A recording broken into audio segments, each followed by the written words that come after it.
Boa tarde, pessoal. Meu nome é César Mello, sou advogado especialista em direito público. E o vídeo de hoje é, primeiramente, para explicar aquela bagunça que está ali atrás, tá? Em segundo lugar, para trazer a vocês o resultado daquela sustentação oral que eu fiz, tá? Já adianto que o resultado não foi favorável, mas é importante entender o porquê que o resultado foi desfavorável, qual foi a desculpa utilizada para indeferir, dado que o resultado já era presumível pelas próprias caras e bocas feitas pelos eminentes julgadores, já se verificava ali uma decisão tomada, sendo necessário apenas localizar a justificativa jurídica que encaixasse. Então, nesse vídeo, eu pretendo trazer a vocês a justificativa jurídica utilizada para fundamentar uma decisão já tomada, que havia poucas esperanças de ser revertida. Então é isso, vamos à vinheta e depois ao vídeo.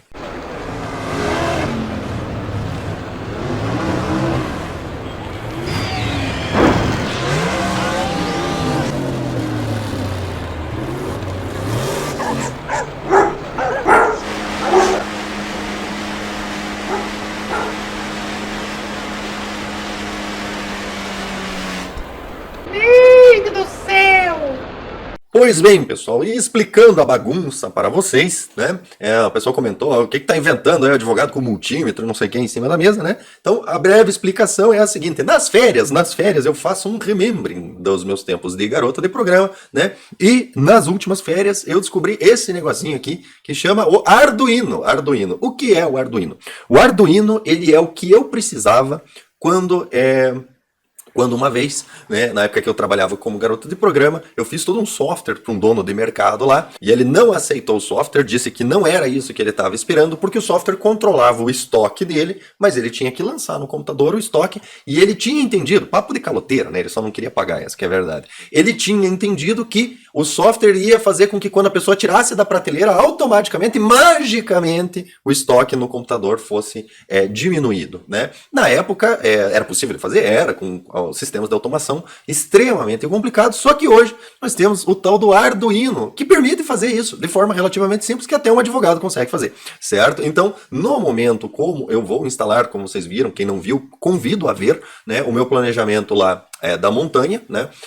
Eu vou colocar tudo numa caixinha certinho, eu vou ter que mexer na fiação de várias coisas lá. Então duas coisas. A primeira é que eu troquei os painéis solares com um cliente meu, né? Eu não vou pagar por esses painéis solares, ou vou pagar com um projeto de automação de Arduino, que aliás eu já fiz, né? Estava funcionando lá no sítio, daí por conta de temporais, etc., acabou queimando, né? Então vai ser uma versão 2.0 do projeto de automação via Arduino lá do sítio, que eu vou passar para esse cliente, certo? E também um tanto de assessoria jurídica, pelos quais eu troquei uma certa quantidade de painéis, reduzindo assim o meu custo. Então essa bagunça aí se refere especificamente ao protótipo 2.0 da automação do sítio, que, já que eu vou mexer em tudo, vou fazer e vou instalá la, né? Acompanhe o canal do Homem da Montanha para ver as peripécias com Arduino, tá? E após essa breve digressão, explicando a bagunça ali, assim que eu terminar de fazer isso daí, eu vou arrumar de volta a minha mesa, voltar ao normal. Vamos à análise do que o pessoal que veio assistir o vídeo interessa, que é a decisão, o acórdão, né, que julgou esse meu recurso, tá? Para quem não assistiu, tá? Recomendo que assista primeiramente o vídeo da sustentação oral. Eu vou tentar pôr um card aqui em cima, vou pôr o link na descrição do vídeo. Vou pôr o link para o vídeo do Homem da Montanha também, para quem tiver interesse de assistir, onde o contexto básico é o seguinte: dentro daqueles mandados de segurança de quem entrou com pedido de porte na época do decreto 9785, tá? Eu entendo que havia direito adquirido ao deferimento do porte, porque o ato não era discricionário, era um ato vinculado, e segundo a jurisprudência, ato vinculado, a alteração das regras não pode afetar o seu direito, certo? E daí, como eu já tinha pego alguns indeferimentos todos meio iguais, eu fiz uma sustentação oral para apontar aos julgadores que aquela decisão que eles estavam dando padrãozinha não servia, porque o argumento que eu estava fazendo não era, CAC tem porte. O argumento era, nas regras do decreto, assim, havia direito adquirido. Não discutia se CAC tinha porte ou não tinha porte, certo? E daí, realmente, na sustentação oral, a relatora verificou que estava dando uma decisão que não tinha nada a ver com os meus argumentos, e daí ela avocou o processo, os motoqueiros. E daí ela avocou o processo para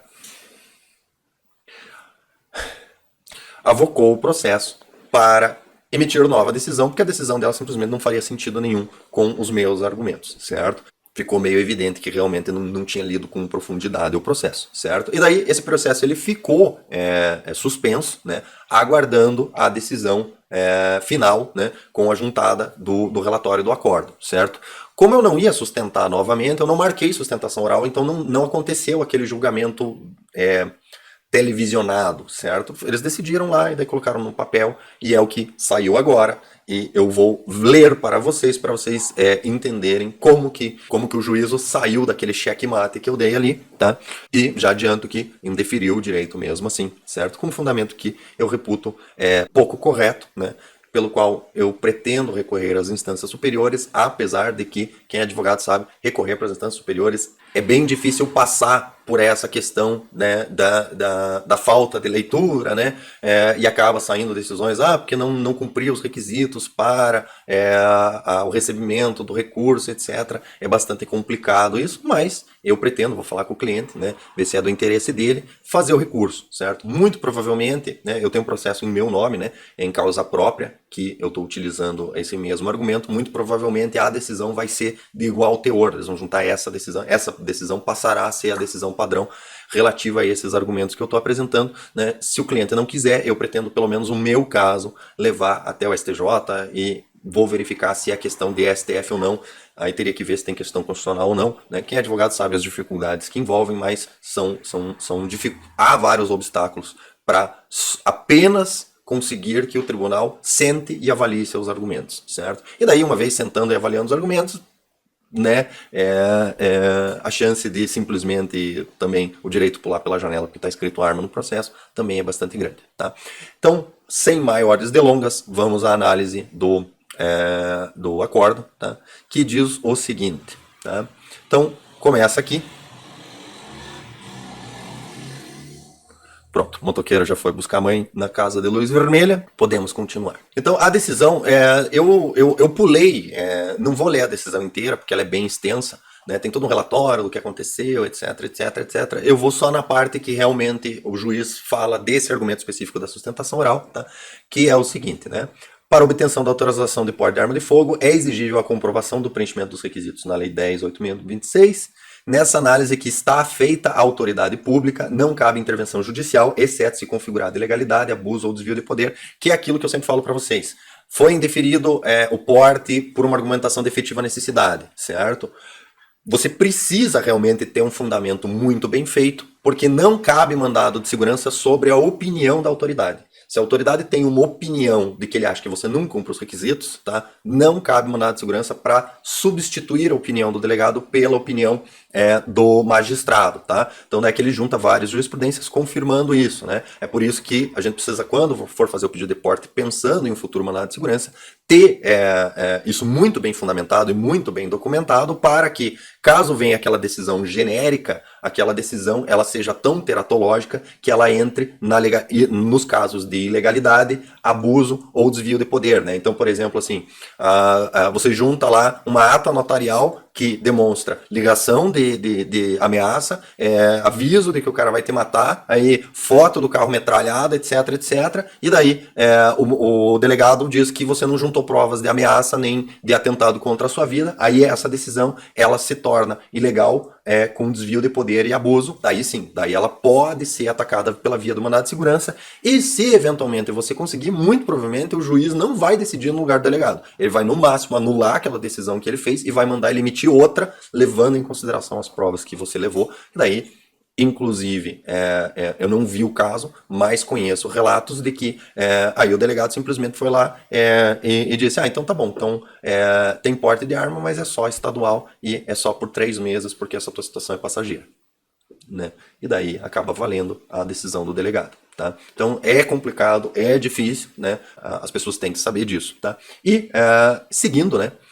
Assentadas essas premissas, né? Então, colocado que não cabe mandado de segurança, não cabe ao judiciário se fazer o local fazer a vez do delegado, certo?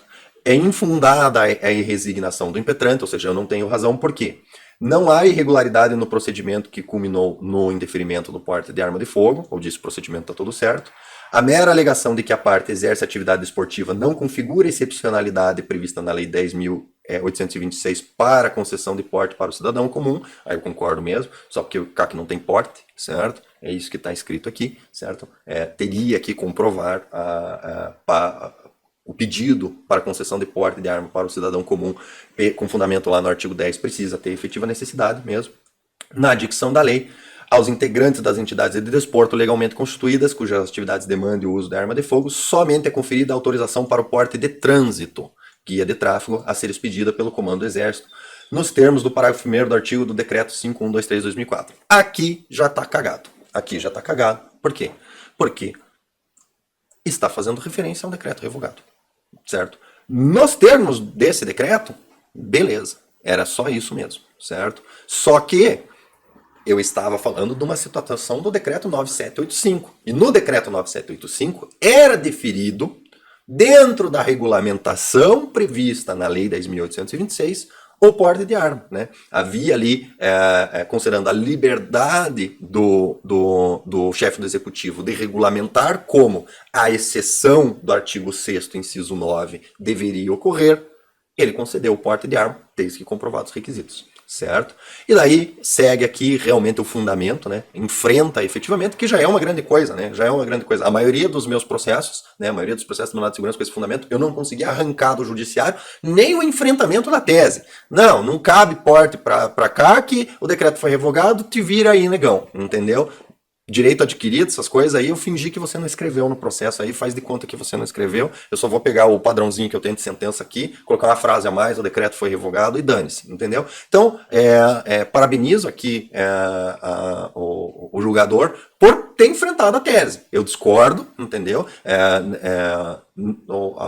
Em se tratando de direito, existem discordâncias, as discordâncias podem existir, entendeu? Mas é necessário que o judiciário diga, você está errado, por quê? Tá? E por que isso é necessário? Isso é necessário porque, por exemplo, esse é um dos poucos processos onde eu posso recorrer para o STJ e para o STF. Dado que eles disseram por que eu estou errado. E dizendo por que eu estou errado, eu posso apontar onde está o erro no fundamento desse argumento, certo? Os outros processos que simplesmente assim, CAC não tem porte, não pode o judiciário analisar o risco da parte conforme o artigo 10 e o decreto 9785 foi revogado, eu não consigo nem recorrer. Porque eu não falei que CAC tinha porte. Eu não disse que o meu cliente não pediu o porte porque estava em risco. Ele simplesmente disse, eu cumpro os requisitos do decreto, me dá o porte aí. Certo? Ou seja, fica difícil até de recorrer. Porque eu estou falando de maçãs e o juiz disse que eu não tenho direito porque as minhas laranjas estão estragadas. Mas eu não pedi, não falei de laranja, eu tô falando de maçã. E as minhas maçãs? Qual que é o problema com as minhas maçãs? Te vira aí, meu amigo, se fode aí, entendeu? Então fica aqui o agradecimento ao julgador de ter enfrentado a tese. Eu discordo, entendo que está completamente equivocado, vou recorrer, que é o caminho correto, mas é muito mais do que os demais que sequer se deram ao trabalho de enfrentar a tese. Né? Indefiro porque sim, se vira aí. Né? E daí, inclusive, é um desrespeito com a parte, com o advogado, né? E não é prestação jurisdicional. Né? Nesses outros processos aí, infelizmente, o processo serviu só para justificar o salário dos FUNSA lá, porque a prestação jurisdicional foi zero. Né? E prestação jurisdicional, considerando que prestação jurisdicional não é você ganhar a ação. Prestação jurisdicional eu acho que eu tô certo. Beleza. O juiz discorda? Não, você está errado. Ótimo. Diga, você está errado por causa disso, disso, daquilo. Tá? Porque daí pelo menos eu sei porque eu estou errado. Aqueles processos lá, não faço ideia. Né?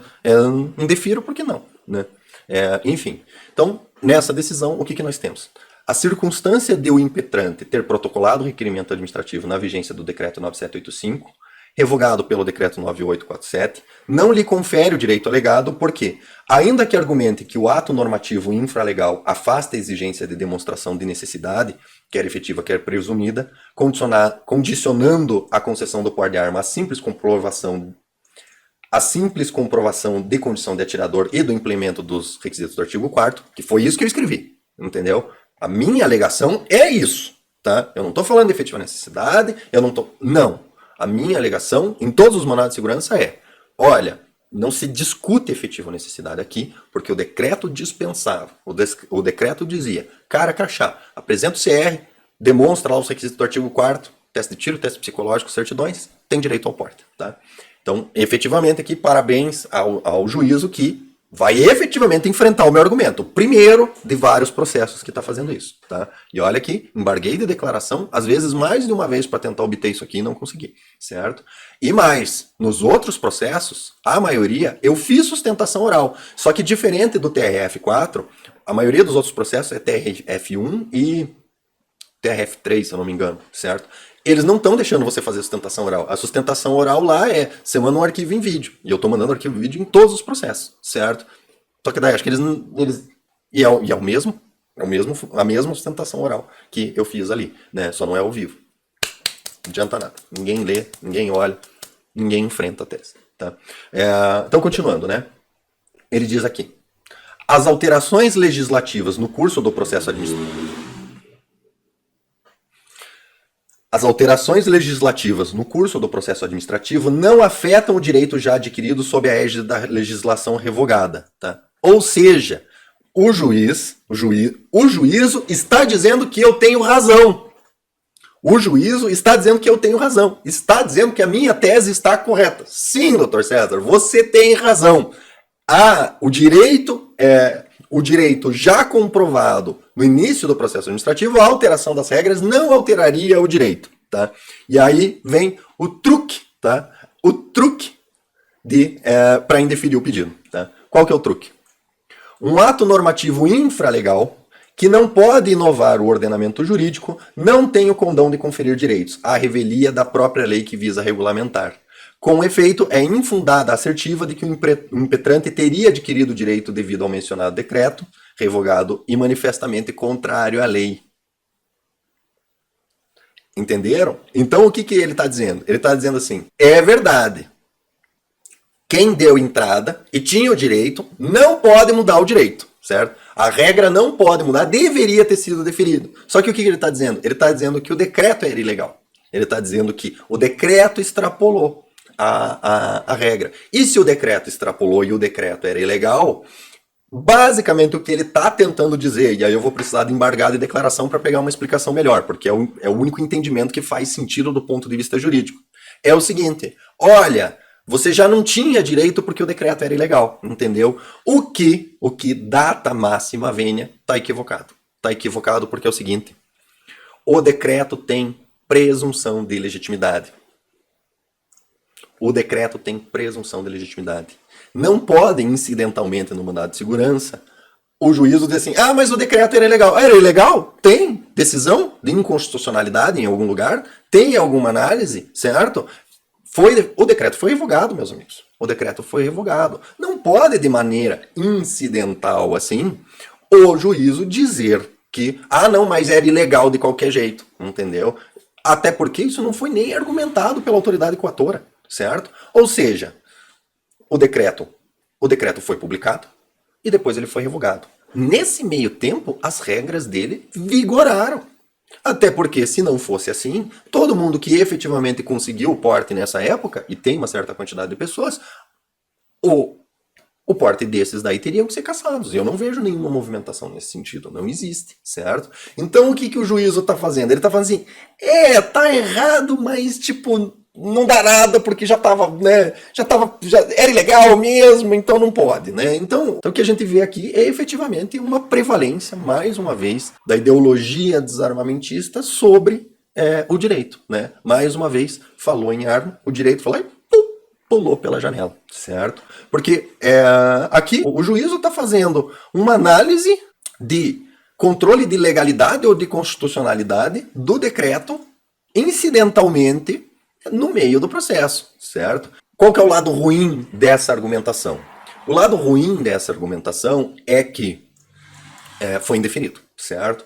Tá evidentemente errado, entendeu? Tipo, teratológica a decisão? Não tá, certo? Aí a gente vai discutir sobre a possibilidade disso ser feito de forma incidental no mandado de segurança, sobre a impossibilidade, etc, certo? Esse é o lado ruim. Então, está indeferido, certo? Foi enfrentado o mérito, o juízo discorda da minha argumentação, tá? E por isso está indeferido o pedido.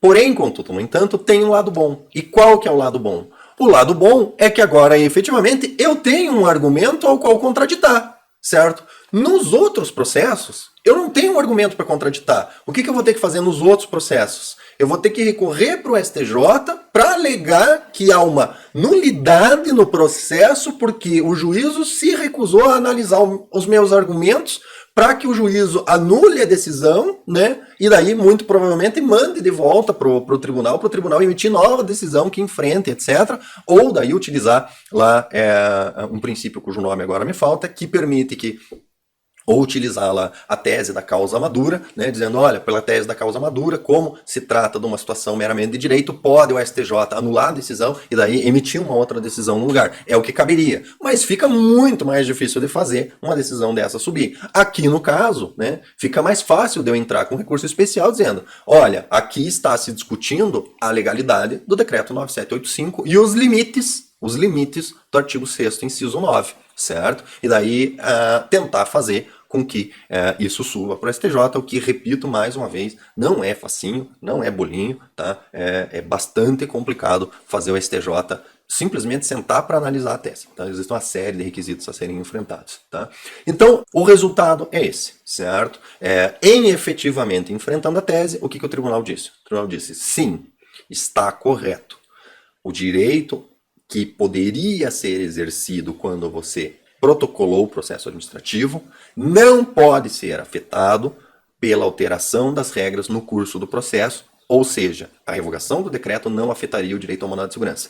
Porém, no seu caso, eu indefiro, porque eles entendem que o decreto extrapolou os limites da lei ao deferir o porte para o atirador, tá? O qual eu irei provavelmente recorrer apresentando recurso especial, argumentando o seguinte, olha, não houve extrapolamento dos termos da lei, porque a lei efetivamente diz, exceto para, dois pontos, inciso 9, atiradores, CAC, vírgula, nos termos do regulamento. Ou seja, a exceção é regulamentada sem restrições para o atirador, do jeito que o Poder Executivo quiser, certo? Vai ser essa tese que eu vou levar ao STJ, né? Espero que o STJ analise a tese, né? Mesmo sabendo que muito provavelmente eles vão olhar e falar, opa, a tese é boa, arranja, coloca alguma aí das hipóteses lá de não subimento do recurso aí, porque se a gente for enfrentar o mérito, nós vamos ter que dar o porte pro cara,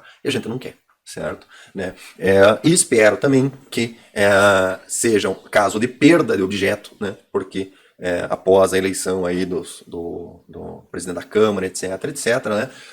Esse clima de, precisamos fazer o impeachment do genocida e não sei o quê, precisamos fazer o impeachment, porque o impeachment, não sei o que, esse papo do impeachment morra aí, e daí a gente possa voltar, né, a discutir aí sobre os excessos ou não dos decretos, né? Como inclusive postado hoje pelo Eduardo Bolsonaro, né?